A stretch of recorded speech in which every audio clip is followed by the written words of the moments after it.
사람들은 말한다. 운명은 장난이라고. 하지만 하은진에게 운명은 장난이 아니라 날벼락이었다. 하루 3끼 밥 먹고 낮잠 자며 돼지와 함께 살아가던 시골 소녀가 하루아침에 재벌가에 잃어버린 딸이 되었다. 가을 햇살이 지는 오후, 은지는 낡은 해먹 위에 누워 게으르게 흔들리고 있었다. 그러던 중 핸드폰에 낯선 문자가 도착했다. 우리는 하그룹의 법무대리인입니다. 당신은 17년 전 바뀐 친딸일 수 있습니다. 은지는 빵 터졌다. 자몽 주스를 뿜을 뻔했다. 하은진, 뭐요? 내가 하가에 잃어버린 딸이라고요? 몰래카메라 아니에요? 그녀의 웃음이 채 가시기 전 검은 고급 차량이 집 앞에 멈춰 섰다. 정장을 입은 남자가 내렸다. 눈빛은 냉정했고 표정은 조각 같았다. 민혁, 하은진? 은지는 여전히 해먹에 누운 채 귀찮다는 듯 손을 휘저었다. 하은진, 손님 사절입니다. 남자가 다가왔다. 그녀를 위아래로 훑더니 단호하게 말했다. 민혁, 짐은 어디 있지? 하은진은 눈썹을 치켜올리며 말했다. 제 몸 하나 싣는 것도 벅찬데 짐까지요? 너무하네.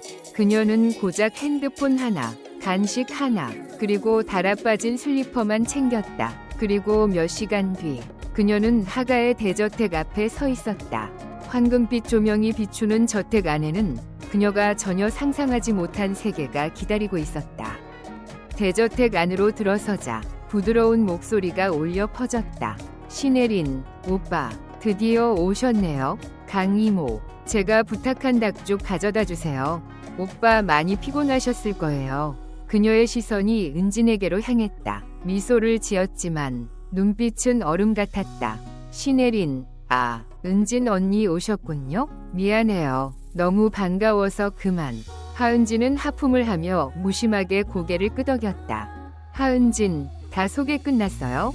저 졸려서요. 눈물도 원망도 없었다. 오직 졸린 눈과 느릿한 발걸음만이 이 재벌가로 들어오는 소녀를 대변했다.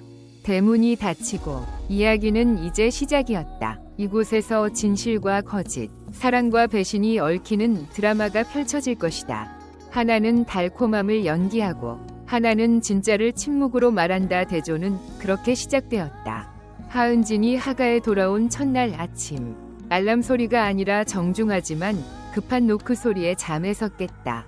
커튼 사이로 들어오는 햇살이 그녀의 게으른 얼굴을 비췄고 아직 감지 않은 눈으로 들려온 목소리. 언니 물결표 빵이랑 우유 가져왔어요. 그 목소리는 너무 다정해서 거절할 수 없을 만큼 달콤했지만 어딘가 모르게 진심이 느껴지지 않았다. 문이 열리자 하소희가 찬란하게 들어왔다. 나무 쟁반 위에 김이 모락모락 나는 연잎죽. 부드러운 웨이브 머리에 순백 드레스. 반짝이는 사슴 같은 눈동자. 하지만 은지는 눈살을 찌푸렸다. 왜 네가 안 먹고 가져와? 소희는 살짝 멈췄다가 꿀같은 미소로 대답했다. 언니가 돌아왔잖아요. 동생으로서 당연한 인사죠. 은지는 숟가락을 들어 죽을 휘젓듯 돌렸다. 그리고 담담히 말했다. 나는 먹는 것보다 자는 게 좋아. 소희는 순간 멈췄지만 미소를 유지했다. 그럼 여기에 둘게요. 배고플 때 드세요. 그 순간 은지는 직감했다. 이 소녀는 단순하지 않다. 그녀는 자신이 진짜임을 증명하려 할 것이고 동시에 은진을 천천히 밀어낼 것이다. 아침 식탁, 모두 모여 앉았다. 소희는 어머니에게 반찬을 떠드리며 달콤한 말도 잊지 않았다. 이거 어머니가 좋아하시는 방송에서 배운 거예요. 민혁 오빠 물결표 요즘 많이 바쁘죠? 이거 많이 드세요. 하은지는 한마디도 하지 않고 조용히 밥을 먹었다. 그러나 눈빛은 날카롭게 모든 상황을 지켜보고 있었다. 어떤 말도 꺼내면 무례하다는 프레임이 씌워질 것이다. 그렇다면 침묵이 최고의 무기다. 하지만 그 침묵은 소희를 더욱 자극했다. 그녀는 스스로의 어려웠던 과거를 운운하며 자신이 얼마나 노력했는지를 강조했다. 입양하지만 가족처럼 사랑해 주셨어요. 저도 기대에 부응하려고 정말 열심히 살았어요. 하은지는 비웃듯 미소 지었다. 가족이라고? 정말 가족이었다면 딸이 돌아왔을 때 눈 한 번이라도 제대로 마주쳤겠지. 식사 후 소희는 어머니와 골프장으로 향했고 은지는 방으로 돌아왔다. 하지만 그녀의 방은 마치 창고처럼 어수선했다. 침대는 조립도 안 돼 있고 커튼도 없으며 침구는 먼지투성이었다. 반면 소희의 방은 라벤더 향기로 가득 찬 고급 호텔 같았다. 은지는 아무 말도 하지 않았다.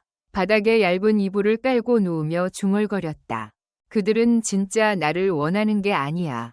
그냥 연기하는 내가 필요할 뿐. 그러니 나는 그냥 잘래. 잠은 스르르 그녀를 감쌌다. 그러나 은지는 이미 마음속에서 결심하고 있었다.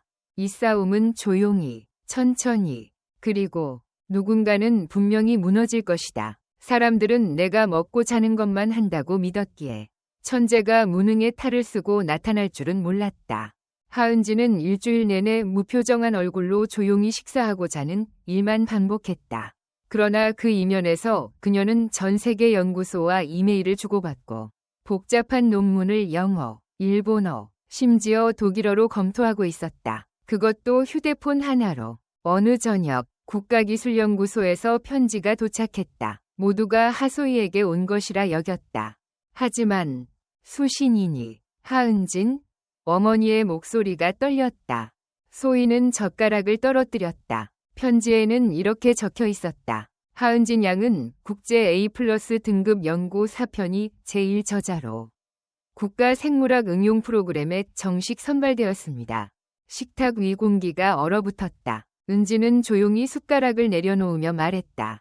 작년에 심심해서 그냥 해봤어요. 그날 밤 그녀의 닉네임 M2 국제 학술 포럼을 장식했다.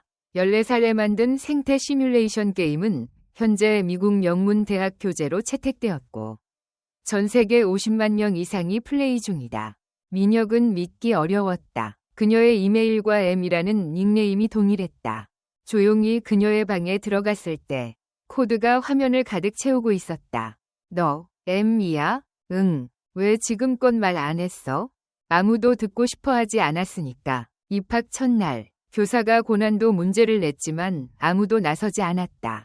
교사가 다른 단원으로 넘어가려 하자 뒤에서 목소리가 들렸다. 저요. 하은지는 후드티에 사탕을 문 채로 앞에 나와 문제를 3분도 안 되어 완벽히 풀어냈다. 교사는 물론 반 전체가 얼어붙었다. 이전엔 어디 학교 다녔니? 학교는 안 다녔어요. 독학이에요. 며칠 후 특례 입학 명단이 공개됐다. 맨 위에 하은진, 하소희는 없었다. 이건 분명 오류야. 어머니가 외쳤다. 민혁은 낮은 목소리로 말했다. 아니에요. 진짜예요. 어머니는 충격에 말을 잇지 못했고 눈시울이 붉어졌다. 왜 지금에서야 말했니? 은지는 조용히 대답했다. 이미 말했어요. 다만 아무도 들으려 하지 않았을 뿐이에요.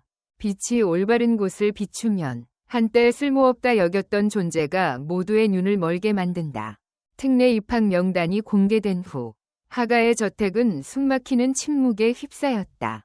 하소희는 자신의 방에 틀어박혀 울었고 어머니는 딸을 따라가 속삭였다. 괜찮아. 분명 학교에서 실수한 거야. 하 선생은 아무 말 없이 명단만 바라보며 멍하니 서 있었다. 침묵을 깬 건 하민혁이었다. 우린 은진이에게 사과해야 해요. 아무도 대답하지 않았다. 그때 거실 문이 열렸다. 하은진이 물잔을 들고 들어오며 무심한 목소리로 말했다. 다 정리됐어요? 전 잘 거니까. 하 여사는 얼굴이 창백해진 채로 일어섰다.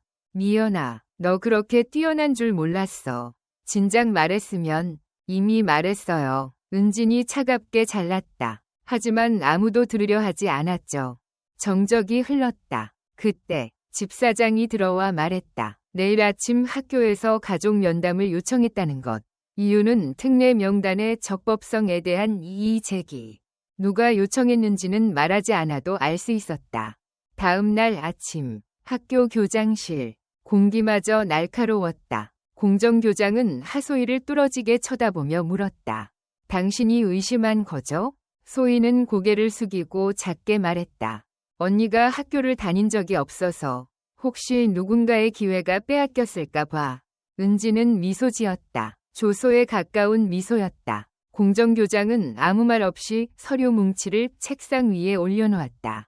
여기엔 하은진 양의 모든 논문, 특허, 수상 경력, 프로젝트 자료가 담겨 있습니다. 그녀는 학교에 다닌 적 없지만 교육 시스템이 찾고 있던 바로 그 인재입니다. 그는 마지막으로 생태 시뮬레이션 게임 국제협력 초청장을 꺼내 들었다. 교장실은 숨소리조차 들리지 않았다. 공정교장은 하부부를 바라보며 담담하게 말했다. 친부모가 왜 가장 먼저 자녀를 의심합니까? 하여사는 아무 말도 못했다. 하 선생도 고개를 떨구었다. 하민영만이 자리에서 일어나 고개를 깊이 숙였다. 믿지 못해 죄송합니다. 은지는 아무 대답 없이 등을 돌려나갔다. 그녀의 뒷모습은 조용히 모든 사람을 무겁게 짓눌렀다. 나는 그저 조용히 있고 싶었을 뿐인데 세상은 항상 날 원치 않던 이들의 한가운데로 밀어올렸다. 가족 회의가 끝난 그날 밤 하은지는 방문을 쾅 닫고 낡은 노트북을 꺼내 소파에 앉았다. 화면 속에는 새로운 게임 인터페이스를 짜는 코드가 이어지고 있었다. 아무 일도 없었던 듯 보였지만 그녀의 내면은 폭풍우가 몰아치고 있었다. 하소희는 겉으로는 차분했지만 쉽게 물러서지 않았다. 명단 발표 이후 그녀는 몰래 연예부 기자들과 접촉해 하가의 친딸은 교장과의 인맥으로 특례 입학됐다는 루머를 흘렸다. 그 소문은 순식간에 SNS 전역으로 퍼졌다. 그날 오후 은진이 학교 정문을 지나던 순간 수군거림이 퍼져나갔다. 제 교장이랑 친해서 들어왔다며? 실력은 있다 쳐도 저 무기력한 자세 보면 은진은 아무렇지 않다는 듯 걸음을 멈추지 않았다. 하지만 2층 발코니에 서 있던 민혁은 핸드폰을 움켜쥔 채 파도를 기다리는 눈빛으로 아래를 응시하고 있었다. 그날 밤 민혁은 하그룹의 리스크 분석팀과 긴급 회의를 열었다. 잃어버린 딸에 관한 이슈는 가문이 명성에 치명적일 수 있었다. 하 선생은 상황을 파악하고는 곧바로 말했다. 모든 일이 잠잠해질 때까지 당분간 학교에 가지 마라. 그러자 은지는 미소 지으며 대답했다. 제가 태어난 순간부터 아버지에겐 흠집이었나 보죠. 소희는 말없이 지켜보며 루머를 추가로 유포했다. 하지만 그녀는 몰랐다. 민혁이 이미 루머의 IP를 추적하고 있다는 사실을. 며칠 뒤 증거가 정리된 보고서가 완성됐다. 민혁은 직접 소희를 찾아가 그 서류를 그녀 앞에 던졌다. 은진이 중심이 된 건 그럴 자격이 있어서야. 넌 그 자리를 손 내밀면 가질 수 있다고 착각했나? 소희는 떨리는 눈으로 보고서를 바라봤다. 그녀는 이제야 알았다. 가족 내 진짜 전선은 이제 막 시작되었음을. 그리고 하은진, 늘 변두리에 서 있던 그녀는 이제 모든 시선의 정중앙에 서기 시작했다. 소문이 몰아친 후에도 하은진은 예상과 전혀 다른 반응을 보였다. 해명도 없었고 변명도 없었으며 눈물 한 방울도 없었다. 그녀는 조용히 작은 프로젝트를 시작했다. 자신이 직접 개발한 게임의 업그레이드 버전을 공개한 것이다. 이번 버전에는 반사신경, 사고력, 가상 윤리 점수를 측정하는 기능이 새롭게 추가되었다. 이 기능은 간접적으로 사용자의 사회적 행동을 분석할 수 있도록 설계되었다. 게임은 원하고 학생들 사이에서 순식간에 퍼져나갔다. 더욱 놀라운 것은 순위표 1위를 차지한 유저명이었다. 바로 하은진의 과거 닉네임 M. 일주일 후 원화고는 개방형 주제를 가진 학생 역량 경진 대회를 개최했다. 공교장이 직접 제안하고 감독을 맡았다. 하소희는 체면을 회복하기 위해 서둘러 참가 신청을 했고 하은진도 아무 말 없이 조용히 신청했다. 대회 당일 심사위원단이 점수를 매기던 중 국가기술연구소의 고위기술이사가 예고 없이 등장했다. 그는 최고 점수를 받은 발표를 전교 앞에서 직접 보고 싶다고 요청했다. 첫 번째 발표자는 하소희였다. 그녀는 복잡한 경제 모형을 설명하며 수많은 전문 용어를 쏟아냈다. 청중은 끄덕이긴 했지만 그 어떤 감동도 느껴지지 않았다. 그리고 하은진의 차례가 왔다. 그녀는 노트북을 들고 무대에 올라 프로젝터에 연결했다. 파워포인트는 사용하지 않았습니다. 이건 제가 직접 만든 시뮬레이션 시스템입니다. 강당은 숨소리조차 들리지 않을 만큼 조용해졌다. 그녀는 5분간 자신이 실제로 겪은 언론 위기 상황을 기반으로 위기 대응 과정을 시뮬레이션으로 보여주었다.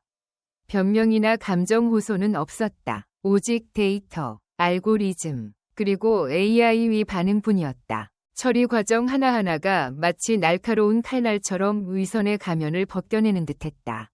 발표의 마지막은 단 하나의 이미지. 어두운 밤 속 한 줄기의 빛. 순간 강당 전체가 박수로 터졌다. 심사위원들은 자리에서 일어났고 기술이사는 미소 지으며 말했다. 고등학생 대회에서 이렇게 실용적인 프로젝트를 보게 될 줄은 몰랐습니다. 하은지는 노트북을 덮고 가볍게 고개를 숙인 뒤 조용히 무대를 내려왔다. 조금 전까지만 해도 그녀를 의심하던 시선들이 이제는 경외의 눈빛으로 바뀌어 있었다. 하소희는 할 말을 잃었다. 그녀는 몰랐다. 하은진이 침묵 속에서 반격을 준비하고 있었다는 것을 그녀만의 방식으로, 그녀만의 진짜 실력으로. 강당 뒤편에서 민혁은 조용히 그 모습을 지켜보고 있었다. 그의 눈에는 자랑스러움과 함께 미묘한 아픔이 서려 있었다. 그는 자신이 오랫동안 외면해온 동생을 처음으로 직시한 순간이었다. 그날 이후 잃어버린 딸이란 수식어는 사라졌다. 이제 모두가 그녀를 이렇게 부른다. 원화고의 천재. 하은진. 하은진의 폭발적인 발표 이후 그녀의 명성은 학교를 넘어 SNS 전역으로 퍼져나갔다. 하지만 빛이 있는 곳엔 언제나 그림자가 따르기 마련이었다. 그녀를 칭송하는 이들이 늘어날수록 반대로 그녀의 정체성에 의문을 품는 목소리도 커져갔다. 한 장의 사진이 온라인에 유출되었다. 하은진이 국가 AI 프로젝트에 참여했던 유명 대학 교수와 함께 찍은 사진이었다. 곧바로 새로운 소문이 퍼졌다. 하은진은 애초에 비밀리에 교육받은 인물이며 지금의 모든 건 언론을 위한 쇼일 뿐이다. 그동안 실종된 천재로 알려졌던 하소희가 갑자기 등장해 증인 역할을 자처했다. 그녀는 학술 포럼에 긴 글을 올렸다. 이름은 언급하지 않았지만 그 내용은 분명했다. 진정한 천재는 연출이 필요 없다. 겸손을 가장한 사람은 위장을 가장 잘하는 사람일지도 모른다. 민혁은 그 글을 읽고 아무 말 없이 은진에게 보여주었다. 그녀는 한번 흘끗 본 후 조용히 화면을 꺼버렸다. 자신을 빛내기 위해 어둠을 이용하는 사람들 속에서 나는 진짜 빛을 향해 나아갈 거야. 며칠 후 전국 고등학교 대표들이 참여하는 학술 토론회가 열렸다. 주제는 타고난 천재인가? 전략적 교육의 산물인가? 하은진은 특별 게스트로 초청되었다. 수백 명의 시선 속에서 그녀는 무대에 올랐다. 슬라이드도 자료도 없었다. 단 하나의 문장으로 입을 열었다. 나는 한때 쓸모없다고 여겨졌고 운명의 오류라 불렸다. 하지만 중요한 건 나의 진실이 아니라 당신들이 그 진실을 어떻게 대하느냐입니다. 그녀는 외딴 시골에서의 자가 학습, 첫 게임을 만들었을 때의 설렘, 그리고 편견 속에서 버틴 시간들을 이야기했다. 그녀의 말은 각자의 상처 속에 불을 지폈고 회의장은 숨죽인 감동으로 물들었다. 토론회가 끝나자 모두가 기립 박수를 보냈다. 그러나 폭풍은 아직 끝나지 않았다. 한 익명 계정이 커뮤니티에 글을 올렸다. 하은진 진짜 천재인가? 언론의 조작인가? 이번엔 하은진이 나설 필요조차 없었다. 학생, 교사, 심사위원들까지 그녀를 지지하며 진실을 밝혔다. 결국 작성자는 글을 삭제하고 공식 사과했다. 그날 오후 민혁은 그녀를 찾아왔다. 가끔은 나조차 네가 누구인지 모르겠더라. 하지만 오늘은 말할 수 있어. 너는 내 동생이야. 자랑스러운. 은지는 가볍게 웃으며 말했다. 괜찮냐고 안 물어봐줘서 고마워요. 오빠는 알잖아. 나는 절대 피해자가 되지 않겠다는 걸. 그날 밤 하그룹 본사 최상층 회장실의 불은 아직 꺼지지 않았다. 하 회장은 조용히 은진의 모든 성과, 특허, 프로젝트를 담은 자료를 다시 훑어보고 있었다. 그는 조용히 고개를 끄덕이며 중얼거렸다. 이 아이, 우리가 그동안 외면했던 진짜 빛이었군. 전쟁은 끝나지 않았다. 하지만 그날 이후 감히 누구도 하은진을 얕보지 못했다. 소문이 잠잠해지고 하은진의 명성은 하늘을 찔렀지만 하 부부가 그녀에게 다가와 용서를 구하고 과거를 되돌리려 할 때 그녀는 조용히 말했다. 전 더 이상 가족이 필요하지 않아요. 제가 원하는 건 진실, 그리고 평온함일 뿐이에요. 하 회장은 조심스레 손을 내밀었지만 은지는 그 손을 잡지 않았다. 그녀는 말없이 등을 돌려 하가의 저택을 조용히 떠났다. 마치 그곳에 한 번도 존재하지 않았던 사람처럼. 밖에는 낡은 밴 한 대가 기다리고 있었다. 운전석엔 바뀌었던 친언니 하기연. 차 안엔 시골에서 함께 자란 입양 동생이 타고 있었다. 말 한마디 없이 눈빛만으로 모든 감정이 오갔다. 차는 천천히 달려 한때 조롱의 대상이었던 돼지 농장으로 향했다. 그곳은 흙냄새, 돼지 울음소리, 바람소리까지 모든 것이 진짜였다. 무대 조명도, 가짜 박수도, 명예 다툼도 없었다. 은지는 어깨에 힘을 풀고 처마 밑에 앉아 저무는 노을을 바라보며 깊은 평온을 느꼈다. 학교에선 그녀를 전설처럼 기억했다. 공교장은 여전히 연락을 이어가며 학술 세미나에 초대했지만 그녀는 모두 정중히 거절했다. 전 우상이 되기 위해 사는 게 아니에요. 한 번쯤 평범한 사람으로 살아보고 싶었을 뿐이에요. 민혁은 가끔 도시에서 먹을 것을 들고 와 말없이 그녀 옆에 앉아 있다가 조용히 돌아갔다. 하소희는 스캔들 이후 학계에서 사라졌다.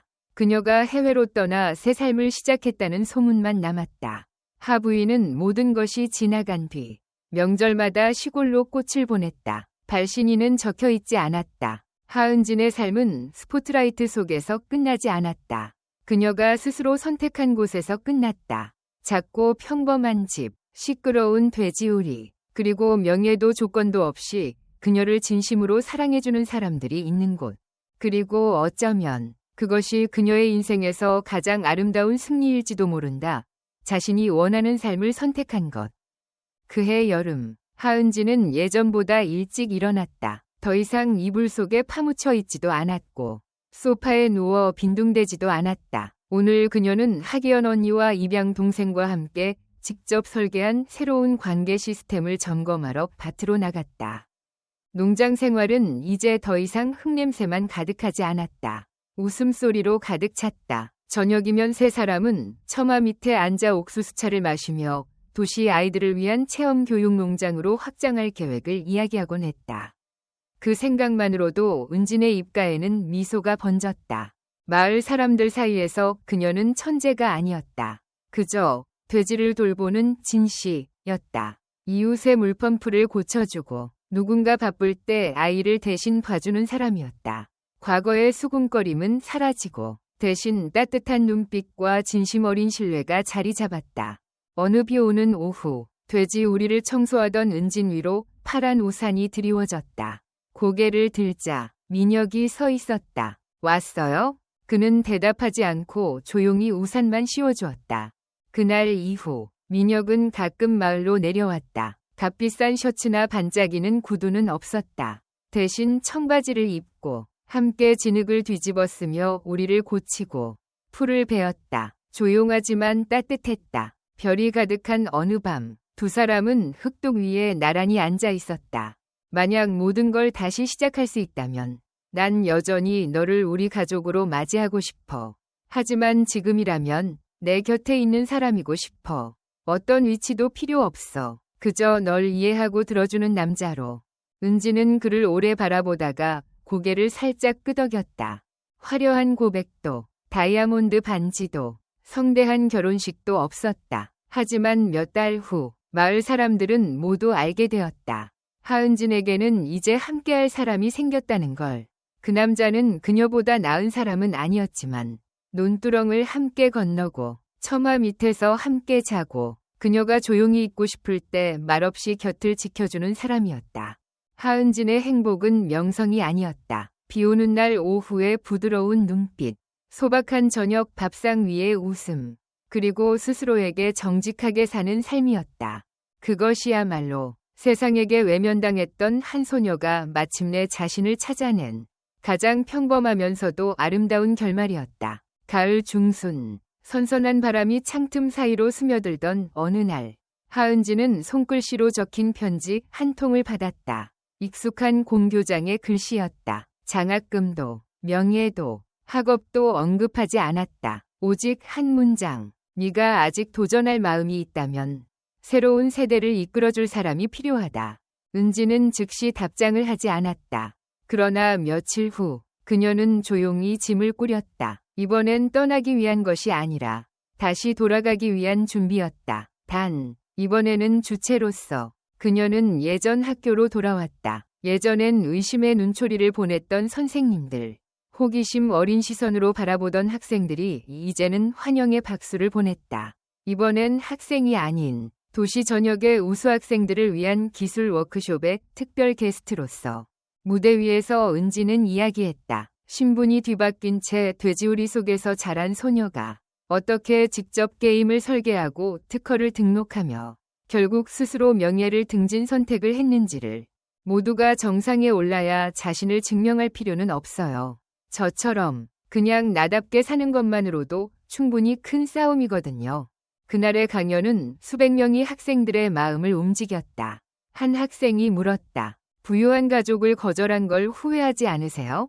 은지는 미소를 지으며 대답했다. 솔직히 말해서 아니요. 저는 화려한 집을 잃었지만 진짜 가족을 얻었어요. 드레스를 입고 파티에 가는 대신 헌셔츠를 입고 사랑하는 사람들과 밥을 먹는 게 더 좋아요. 워크숍이 끝난 후 그녀는 조용히 학교를 떠났다. 멘토로 남아달라는 제안도 정중히 거절했다. 학교 정문 앞에는 민혁이 고향 과일이 든 봉투를 들고 기다리고 있었다. 그가 웃으며 말했다. 이제 다 끝났지? 은지는 고개를 끄덕였다. 집에 가자. 우리 돼지들이 보고 싶을 거야. 그렇게 둘은 함께 돌아갔다. 화려한 곳이 아닌 진심 어린 웃음이 가득한 작은 집으로. 그곳에서 하은지는 더 이상 바뀐 신분도 추앙받는 천재도 아니었다. 그녀는 그저 자신일 뿐 자기 선택대로 살아가며 누구의 허락도 필요 없이 행복을 누리는 사람이었다. 이 뜻깊은 이야기를 들어주셔서 진심으로 감사합니다. 여러분의 소중한 의견을 댓글로 남겨주세요. 매일 밤 이야기 하나 채널을 구독하시면 삶 속에 더 많은 의미와 따뜻한 이야기들을 만나실 수 있습니다.